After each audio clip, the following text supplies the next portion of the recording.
On passe à Mélenchon, Hannah Arendt, Eichmann. Tout a commencé avec ça.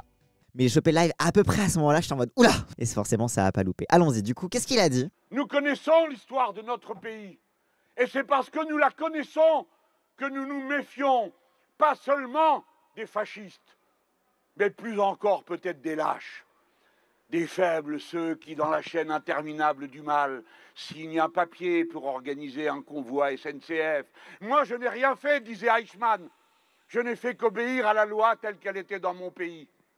Alors ils disent qu'ils obéissent à la loi et ils mettent en œuvre des mesures immorales qui ne sont justifiées par rien ni personne. Celui qui a cédé, président de l'université. Et parce que le contexte, en fait, le contexte, c'est ça, c'est les différentes annulations de sa conférence. D'abord, le président de l'université, oui, comme dit Benji, tous les profs de fac, le président, le préfet, tout le monde disait c'est pas nous, nous on voulait faire la conf, on obéit. Oui, c'est ça, c'est non, mais nous sommes pour le pluralisme, et voilà, mais on nous a dit que c'était pas bien, du coup on obéit, quoi. Alors, en fait, chacun a cédé les uns après les autres, etc. Donc, c'est là, il a simplement rappelé que ce qui permet la barbarie, c'est la collaboration passive des lâches. Voilà. Mais à l'instant où il avait à décider, il n'était plus un brave homme singulier, il était le président d'une université, c'est-à-dire d'un lieu de la liberté de l'esprit, où il faut, quoi qu'il en coûte, tenir bon pour la liberté. Parce que c'est son rôle. Il s'est couché, craignant pour sa réélection peut-être, ou bien je ne sais quel, dans je ne sais quelle salmigondie d'histoire entre chers professeurs qui se détestent et se concurrencent, et pour finir, sacrifient sur l'autel de leurs pauvres ambitions. Misérables, la liberté et le devoir qu'ils ont devant vous, jeunes gens. En plus, ça se voit qu'il connaît bien les universitaires. C'est vraiment en mode genre, oui, parce qu'ils ont des dramas entre eux et qu'ils veulent sauver leur cul, sauver leur poste. Du coup, ils se couchent pour pas faire trop gauchiste, quoi. Voilà, on les connaît, les universitaires. Hein. J'ai dit déjà hier, pas d'insolence, regardez-les dans les yeux. Pas un mot, regardez-les dans les yeux. Et qu'ils voient dans vos regards, vous êtes des lâches, nous vous méprisons. Nous vous méprisons. Donc ça, c'était le contexte général. Et donc les gens se sont offusqués parce qu'évidemment au début... Qui ont conduit la police française à faire la rafle du Veldiv. Parce qu'il avait fait le lien avec donc la collaboration, Vichy, etc. Parce qu'il avait un discours plutôt modéré en mode pas de vengeance, pas de représailles, juste rappelez-vous-en. Oui c'est ça, c'est en mode comprenez le mécanisme de lâcheté qui amène à ça, etc. En fait, pourquoi ça a fait scandale? C'est parce qu'il a fait le petit parallèle avec la Seconde Guerre mondiale et l'occupation nazie et la déportation des Juifs. Il part d'une analyse de la lâcheté des gens. Ah, on obéit que aux ordres. Darmanin, il dit ah non, c'est pas moi, c'est le préfet. Le préfet dit ah non, c'est pas moi. Macron qui dit ah non, c'est pas moi. Le président de l'université qui dit ah non, c'est pas moi, moi j'aurais aimé. Et puis chacun qui dit c'est pas moi, c'est pas moi, c'est pas moi, c'est pas moi, alors que chacun a approuvé l'annulation des différents trucs. Il part de ce truc-là, de la lâcheté collective. Moi je n'ai rien fait, disait Eichmann. Donc il a fait le lien avec Eichmann. Pourquoi est-ce qu'il a fait le lien avec Eichmann? C'est une référence à Hannah Arendt. Hannah Arendt dont je vous parle souvent d'ailleurs ici. Lorsque elle assiste à Jérusalem au procès de Adolf Eichmann. Adolf Eichmann, c'était qui? Ça a été l'organisateur principal de la solution finale. Un des principaux responsables donc de la tenue, notamment logistique, du génocide. Qu'est-ce qui se passe au moment où Hannah Arendt se rend à Jérusalem? Il y a déjà eu les procès de Nuremberg. Donc les procès de Nuremberg qui ont eu lieu fin des années 40, tout de suite après la fin de la guerre, etc. C'est quelque chose qui s'est mis très très vite en place et qui visait donc à... Les procès ont énormément ciblé les hauts dignitaires nazis. Ce qui est logique parce qu'en termes de responsabilité pénale, c'était eux les grands organisateurs. Et ensuite, après la clôture des procès de Nuremberg et le constat que ils n'avaient pas poursuivi tout le monde, que certaines personnes s'en étaient un peu sorties. Ce que critiquait notamment Hannah Arendt, c'est qu'il y avait un côté, il y avait une nature expiatoire dans ces procès, qu'au travers de la condamnation des hauts dignitaires, on croyait avoir éradiqué le nazisme en ayant éradiqué les personnes. Et la critique de Arendt, c'était quoi? C'était que en faisant ces procès très personnels, le seul procès qui n'avait pas été fait, c'était le procès de la société allemande elle-même. Et c'est quelque chose que moi, ayant étudié les théories de la paix, j'ai beaucoup retrouvé dans mes études. Dans le sens où beaucoup de chercheurs qui se posant la question de comment rendre la paix possible dans une société, disaient qu'il ne suffit pas uniquement de punir les fauteurs de guerre, mais également de comprendre comment une société elle-même devient belliqueuse. Ça, c'était la critique de Hannah Arendt vis-à-vis des procès en règle générale. Il y avait autre chose qui s'ajoutait à ça, c'est qu'en fait, lorsqu'Israël poursuit Eichmann, on est dans les années 60. Le livre Eichmann in Jérusalem est sorti en 63. C'est cette période-là. L'établissement de l'État d'Israël, c'était, voilà, l'État d'Israël avait été établi et basé énormément justement de sa légitimité politique, notamment sur la scène internationale, à se faire elle-même, à ce qu'Israël se fasse eux-mêmes justice. Si vous avez vu OSS 117, je crois que c'est Rio ne répond plus. Vous savez, c'est l'OSS 117 où il est avec des agents israéliens qui veulent poursuivre pour le juger en Israël. Il y a des débats sur est-ce qu'il doit être jugé en Israël ou pas, etc. Enfin bref, et du coup, ils sont en mode non, il faut le juger chez nous parce que c'est nous qui l'a heurté, etc. Mais ça, ils allaient chercher des nazis partout pour les juger, et spécifiquement pour les juger en Israël et non pas en Allemagne, alors que les crimes avaient été commis en Allemagne. Donc il y avait déjà un grand débat sur la façon dont Israël utilisait justement ces procès spectaculaires pour délocaliser justement cette responsabilité pénale envers les Juifs de l'Europe de l'Est à Israël, où en fait ça se transformait, en fait ça contribuait à construire l'idée d'un peuple juif, quel qu'il soit, où qu'il soit, et qui avait son foyer en Israël, de façon décorrélée justement du fait que ça avait été fait par les sociétés européennes. Voilà, la critique de Arendt qui est en mode les sociétés ne sont pas jugées en elles-mêmes et il faudrait engager un travail sur les sociétés contre des juifs européens.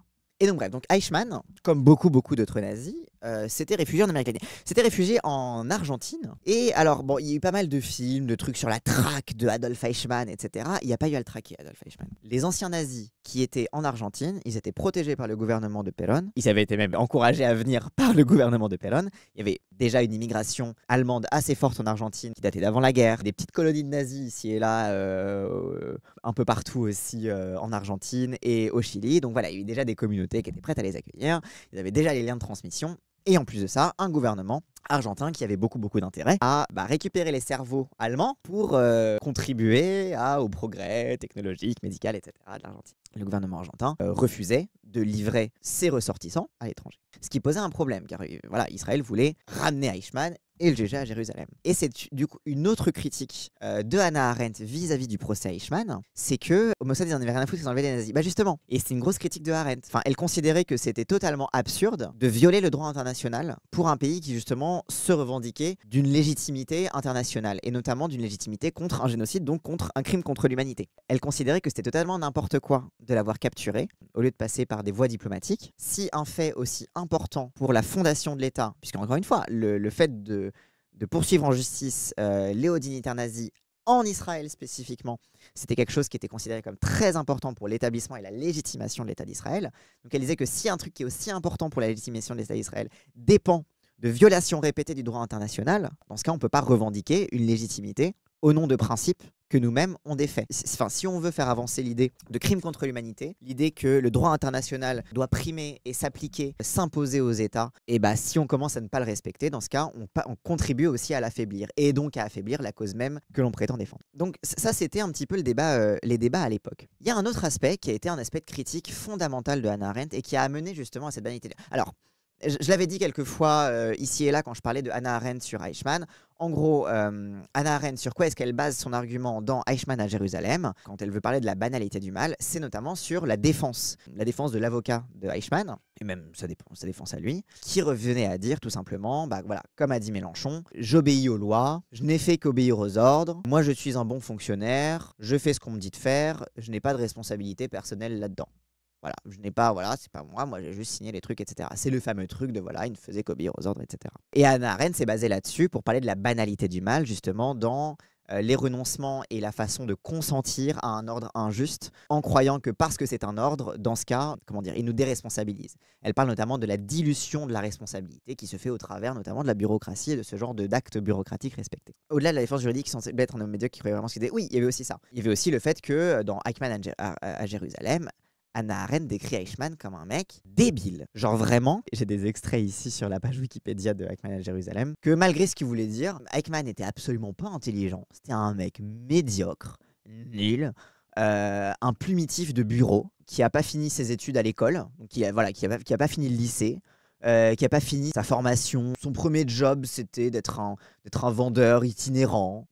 Et Arendt note que, à la fois durant sa carrière de SS et pendant le procès de Jérusalem, Eichmann essayait de masquer son manque de savoir-faire et d'éducation. Elle le décrit aussi comme un mec totalement pathétique. Mais elle a été énormément critiquée à l'époque, notamment en partie, ce qui est une critique assez valable, ce qui est que la base de son argument sur la banalité du mal et sur la dilution de la responsabilité reposait sur une compréhension très littérale de l'argument de ses avocats. C'est-à-dire que l'argument de « je ne faisais suivre que les ordres », c'était les mêmes arguments qu'il y avait à Nuremberg aussi. C'était l'argument de la déresponsabilisation générale. Sauf qu'en fait, c'est des arguments généralement qui masquaient une réalité très idéologue en fait, des gens concernés. Et Eichmann était un idéologue. C'est-à-dire qu'on peut considérer que c'était un normie par rapport à sa société, sauf qu'il était dans une société antisémite. Le premier problème de Arendt, c'est qu'elle a un peu trop pris comptant l'argument des avocats. Elle a pris l'argument des avocats au pied de la lettre, ok, très très bien, mais même si tu prends en compte le fait que les avocats utilisent ça pour couvrir leurs traces, etc., ça renforce encore plus son argument. Le fait de prendre littéralement comme excuse auprès d'un juge le fait que tu ne fais que suivre les ordres alors même que tu es un idéologue et que tu dis ça précisément pour masquer ça, bah ça entretient précisément l'argument de la banalité du mal et l'argument précisément de la déresponsabilisation et de la façon dont, face à des actes atroces dont on a conscience de leur portée, la raison pour laquelle on sait qu'il faut les couvrir et qu'il faut les couvrir en disant qu'on a suivi les ordres, c'est bien parce que on a conscience du mal que l'on fait. Et parce que notamment, Arendt parlait notamment au sujet d'Eichmann d'un crime de non-pensée. Le crime d'Eichmann, c'est de ne pas avoir pensé. En réalité, Eichmann n'a pas fait de crime de non-pensée. En réalité, c'était un idéologue.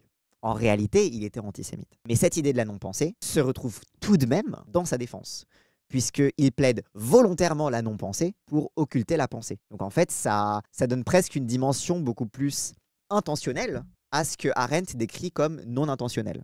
Ouais, il y avait le truc de la question de l'erreur de Arendt vis-à-vis de la foi qu'elle a accordée aux arguments de la défense. En face, les procureurs israéliens, et ça c'était le truc contre lequel Arendt était vent debout, les procureurs essayaient de prouver que Eichmann avait tué un juif. C'est-à-dire qu'une grosse partie du procès, ça a été d'essayer de prouver quelque chose qui n'avait pas existé ou pour lesquels il n'y avait quasiment pas de preuves, qu'il avait lui-même tué de ses propres mains un juif par pure haine. En fait, c'est-à-dire qu'il voulait prouver justement la haine déraisonnée. Arendt disait, on s'en fiche, on s'en bat les couilles qu'il ait buté un mec de ses propres mains. Il en a fait buter des millions de façon... Son crime est déjà suffisamment grave. Pourquoi vous avez besoin de prouver, etc. Mais parce que précisément, il y avait une difficulté d'accepter que le crime puisse être aussi banal. Il fallait absolument y mettre quelque chose de l'ordre d'une violence physique directe. Là où Arendt disait non, précisément, il faut que l'absence de violence physique directe puisse quand même suffire lorsqu'il y a un crime de masse qui est commis. Que tu peux commettre un crime de masse de façon totalement dépassionnée.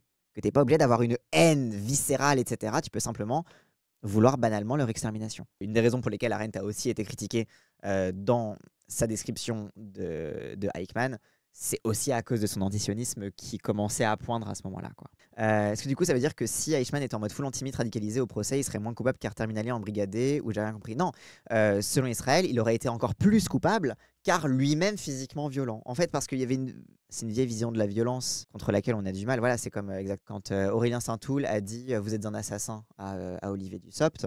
Oh, comment ça, mon Dieu, c'est honteux, c'est une accusation horrible, etc. Bah oui, les politiques antisociales sont responsables de la mort de gens. C'est un assassin froid qui tue avec des chiffres, qui tue avec des indicateurs, mais dont les décisions contribuent à la mort.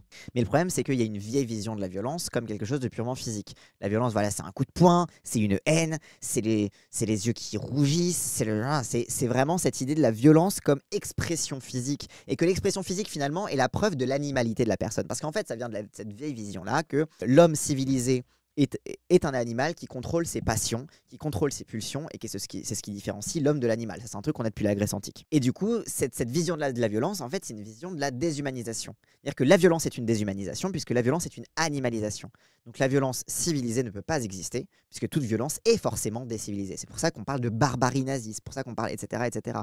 C'est parce qu'on ramène toujours, finalement, à une déshumanisation, à une sous-humanisation. Alors que précisément, une partie du génocide était à l'inverse une espèce d'expression de la modernité. En tout cas, dans la partie de l'univers concentrationnaire. Le génocide comme mort de masse, etc., est une réalité qui appartient à la modernité. Et non pas à une barbarie qui serait derrière nous, qui serait un stade animal, qui serait un stade de sous-développement de l'être humain. Non, ça appartient à notre stade de développement que l'on considère comme supérieur, etc., etc. Voilà. Les nazis sont de notre temps et notre lieu. Exactement. Et encore une fois, je vous renvoie à ce que peuvent dire Chapoutot et Ingrao là-dessus. C'est ce que je comprends aussi. Certes, il y a des critiques à faire sur les analyses d'Arendt, mais quand Chapoutot parle du management comme fabrique à la déresponsabilisation, le problème, c'est justement la structure d'organisation, de décision et d'exécution qui permet à certains d'avoir ce discours défensif. J'ai juste fait ce qu'on m'a dit. Ouais, exactement. Et encore une fois, Chapoutot en parle très très bien. Donc ça, c'est pour revenir sur Arendt et Eichmann. Mais du coup, Mélenchon s'est fait taper dessus. Et du coup, Mélenchon a écrit une note de blog qu'on va lire.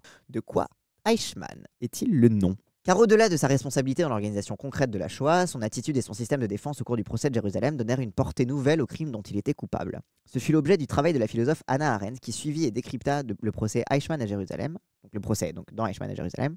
Cet épisode de son travail poursuit la cohérence de ses autres travaux comme celui sur l'origine des totalitarismes et forme une contribution extrêmement importante dans la construction de la pensée du XXe siècle après le terrible défi à la raison et l'humanité que lançait la barbarie de la Shoah. Parce qu'en fait c'est ça, c'est que du coup, quand il a dit « Ah, c'est ce que dit Hannah Arendt dans l'origine du totalitarisme », ce qui frappe dans ce procès éclate au regard, en tout cas au mien, quand Eichmann est appelé à répondre au juge qui lui cite les motifs de l'inculpation et lui demande s'il plaide coupable ou non.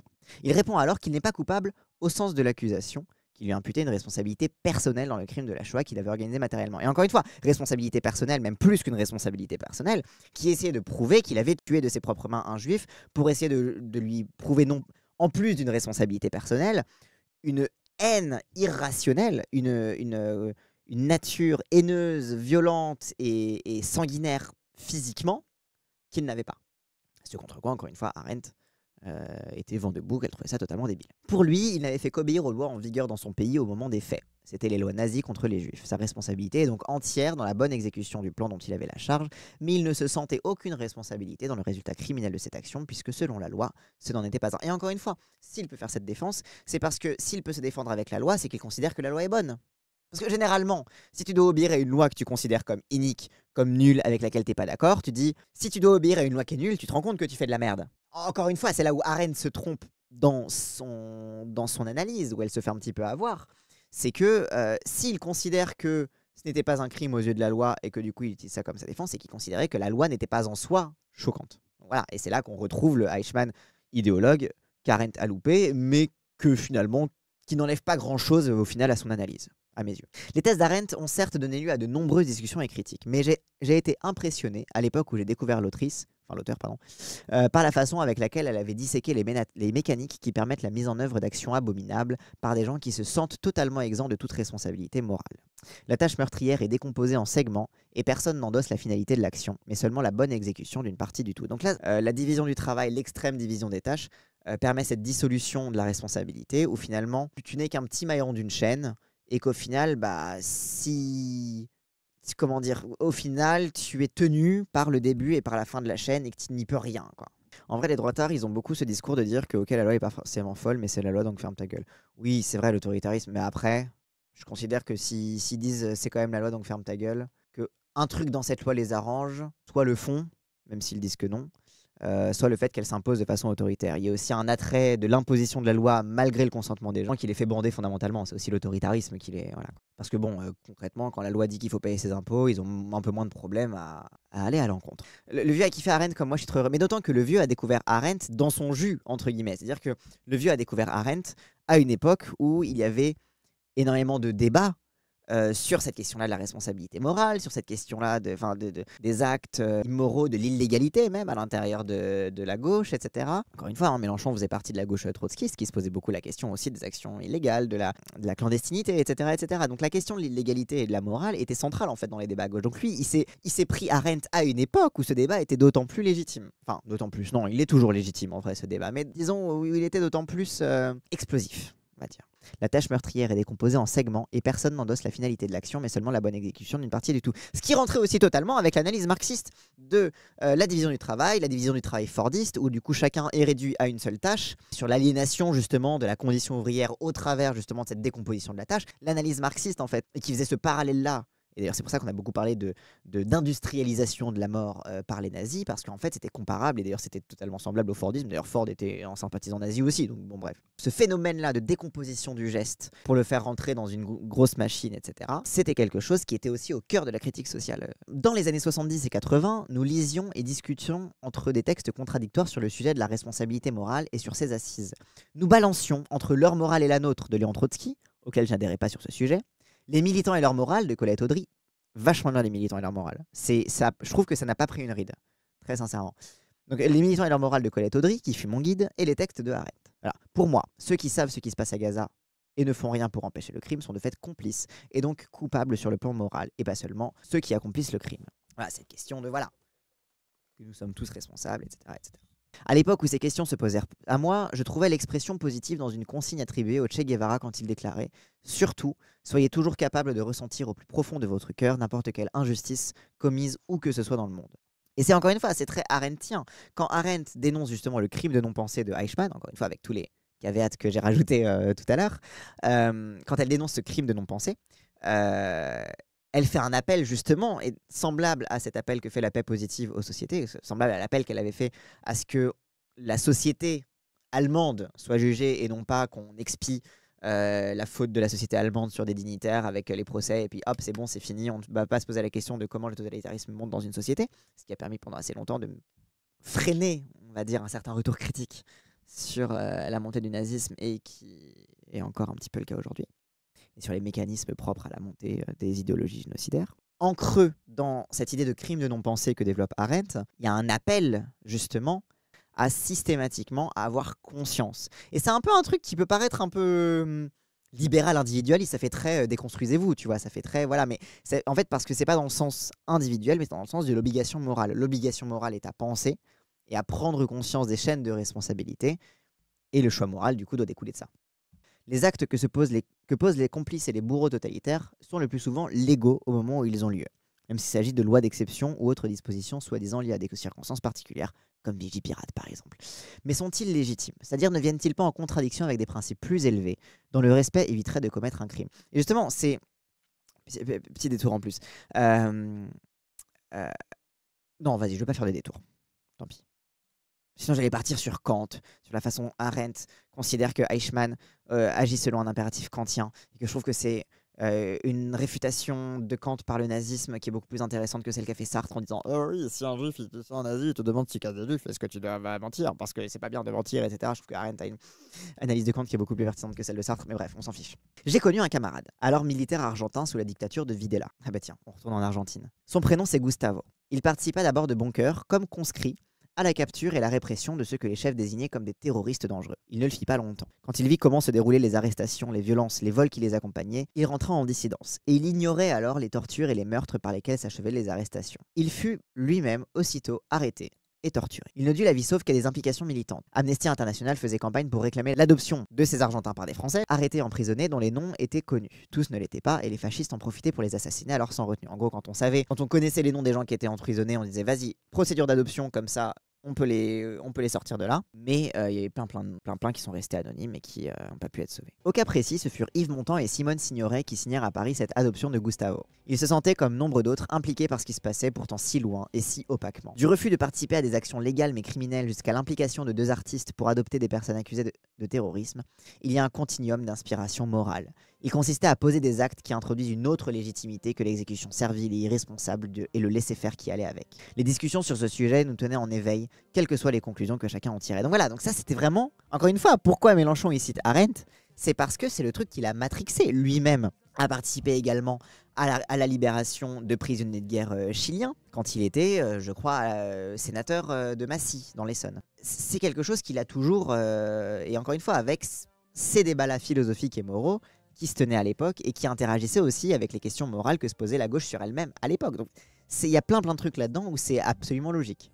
Cette banalité de la mise en œuvre du mal est faite d'une longue chaîne de mensonges. Le président de l'université, dont j'ai dit qu'il était sûrement un brave homme au plan personnel, ne croit pas un instant que des propos antisémites allaient être tenus. Trop de mes discours et de ceux de Rima sur ce sujet en témoignaient. Le préfet non plus, qui prétextait la sécurité de la salle, mais écrivit un intérêt d'interdiction sur d'autres motifs. Ni le dénonciateur qui fait semblant de s'interroger sur le logo qui effacerait Israël. Tous se mentent et mentent aux autres pour mettre en œuvre un abus de pouvoir, c'est-à-dire pour le justifier, en désamorcer le sens immoral et dissoudre l'objet central du litige, un génocide.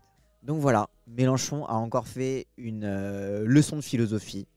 Alors oui, les universitaires semi-habiles vont toujours trouver des trucs à redire en mode non, mais en telle année, un tel avait critiqué Arendt, puisque un tel, et puis de toute façon, elle avait des mauvaises fréquentations, et puis de toute façon, elle était anticommuniste, etc. Bah, en attendant, qu'est-ce que vous avez à dire contre ce mécanisme-là de diffusion de la responsabilité, de dilution de la responsabilité, et contre le fait lui-même? C'est-à-dire que c'est bien gentil de dire plus jamais ça, plus jamais ça, plus jamais ça, mais si tu sais pas exactement qu'est-ce que tu veux plus jamais faire, là, il y a un petit problème. Enfin bref, donc voilà. En tout cas, Arendt, c'est stylé quoi. Encore une fois, moi-même, je suis le premier à critiquer Arendt. Je trouve que le concept de totalitarisme est totalement éclaté au sol. Mais en voulant étudier le concept de totalitarisme, elle a quand même soulevé des choses qui étaient intéressantes. Et c'est ça qui est beau dans la pensée intellectuelle. C'est que même si la théorie finale est pas très pertinente, difficile à appliquer, etc., très souvent les étapes qui amènent à cette théorie finale sont en fait ce qui fait le sel de la pensée intellectuelle, quoi. Historiquement, en tout cas, oui, c'est pas où. Ben, c'est ça. Enfin, son analyse sur les faits concernant Eichmann est totalement biaisée, par exemple. Mais par contre, son analyse politique et même philosophique et morale est très intéressante.